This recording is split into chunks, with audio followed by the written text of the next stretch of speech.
Hoje, dando continuidade às atividades da disciplina de pedologia, vamos falar um pouco aqui do artigo que foi sugerido pelo professor. O artigo intitula Quantificando a importância dos fatores formadores do solo usando dados multivariados do solo em escala de paisagem. Na introdução, o artigo fala um pouco de como é importante essas análises por sensorial do solo, utilizando fatores químicos, fatores de material de origem para determinar aquele solo. Então ele comenta: o solo em um determinado local é o resultado dos efeitos integrados de vários processos de formação do solo. Então, esses processos têm como fatores ambientais controladores. Quem são esses fatores ambientais controladores? São o clima, material de origem, titologia, a biota e a topografia. Com isso, é utilizado o que ele chama de SCOPAM, que é exatamente uma sigla que representa tudo isso que a gente acabou de comentar, que é o solo, o clima, organismos, o relevo, a topografia, material de origem, a idade, o espaço e a posição espacial relativa, de acordo com Duncan em 1886 e Jenne em 1941. Qual foi a área de estudo utilizada nessa pesquisa? Os locais de estudo foram feitos nos flancos norte da Península de Beck, Ilha do Sul, Nova Zelândia. No geral, a mineralogia de lá é dominada por praseoclássio, que é adenosina, adesina e labradorita.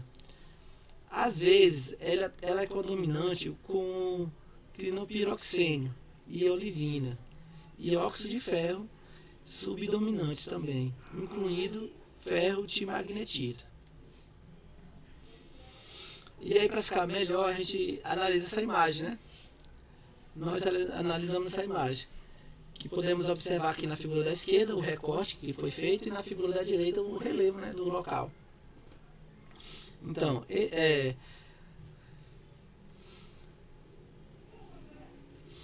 e aí os materiais e métodos. Como que foi feito essa pesquisa?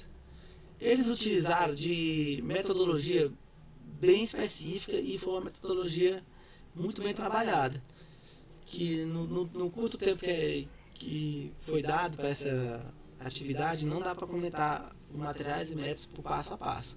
Então, primeiro eles fizeram os dados químicos do solo e sensoriais proximais, que foi utilizado FTIR e PXRF, para confirmar a descrição qualitativa dos gradientes duplos de clima e material de origem no local.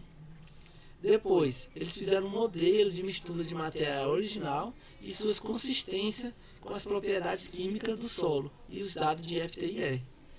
E no fim, eles fizeram uma combinação, ou seja, uma contribuição relativa do clima e do material de origem, usando partição de variância para identificar qual dos dois fatores de formação do solo é mais importante para a formação do mesmo em nosso gradiente de elevação. E aí, eles coletaram os dados do solo, que foram coletados 11 locais em 3 transectos, de acordo com a figura 1B, que é aquela primeira figura que nós olhamos aqui. Então, que é observado? Aqui é observado que eles coletaram 11 locais.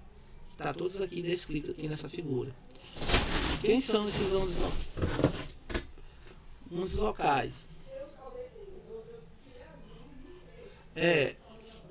Que foram descritos em campo e classificados de acordo com a classificação do solo da Nova Zelândia.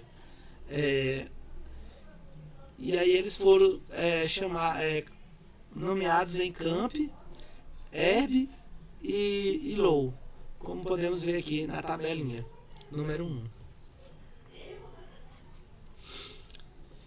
Ainda em materiais e métodos, eles fizeram os métodos químicos do solo, ou seja, as amostras do solo elas foram secas ao ar, a 35 graus Celsius, até a estabilização do peso, homogeneizadas e moídos para passar por uma peneira de 25 milímetros, antes 0,5 milímetros, antes da análise química. Aí eles utilizaram a metodologia de Madison, em 1971. Foi utilizada a metodologia de Blackmore et al., 1987, para determinar as concentrações de ferro, alumínio e silício. E em seguida foi feita a detectação proximal, onde foram analisados os nutrientes do solo, macro e micronutrientes. Os métodos estatísticos. Primeiro eles fizeram técnica de ordenação irrestrita, que recebe a nomenclatura de NMDS, aos números de onda FTIR, para reduzir as dimensões dos dados multivariados para 2 dimensões, para auxiliar a visualização e interpretação das diferenças químicas entre as profundidades do solo e os locais do solo. As análises foram realizadas no R versão 4.0.2, R-Core Team 2020, com o pacote Vega, utilizando como referência a pesquisa de Ocasné et al. 2019, e a função MTA MDR em dados não transformados e com distância euclidiana e 2 dimensões especificadas. E aí essa pesquisa traz muitos resultados. Como são vários resultados e o tempo é curto, eu resolvi mostrar apenas esse, mostrando dados de química do solo em FTIR e do gradiente altitudinal do solo.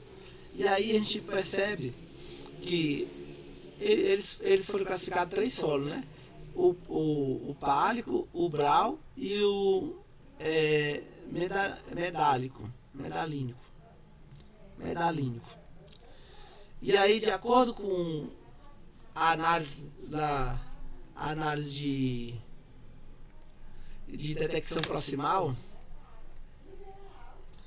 eles observaram aqui que o solo vai apresentar, de acordo com a profundidade, diferentes fatores dos nutrientes. Se a gente observar bem aqui, por exemplo, aqui no cálcio,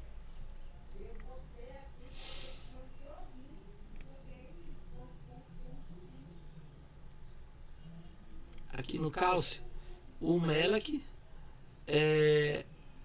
apresenta a maior concentração em porcentagem.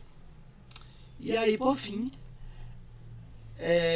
dada a conclusão dessa pesquisa. O que eles concluíram? Concluíram que ao particionar a correlação espacial entre clima e material de origem, usando uma análise de variância, eles foram capazes de confirmar estatisticamente que o material de origem e não o clima explicam uma parte maior da variação em nosso espectro de solo, de acordo com o FTIR. E assim, eles concluíram que a estatística multivariada e os modelos de mistura acoplados à espectroscopia do solo são ferramentas úteis para melhorar nossa compreensão dos fatores de escala da paisagem da variação do solo, mesmo quando vários fatores mudam concomitantemente. E é isso.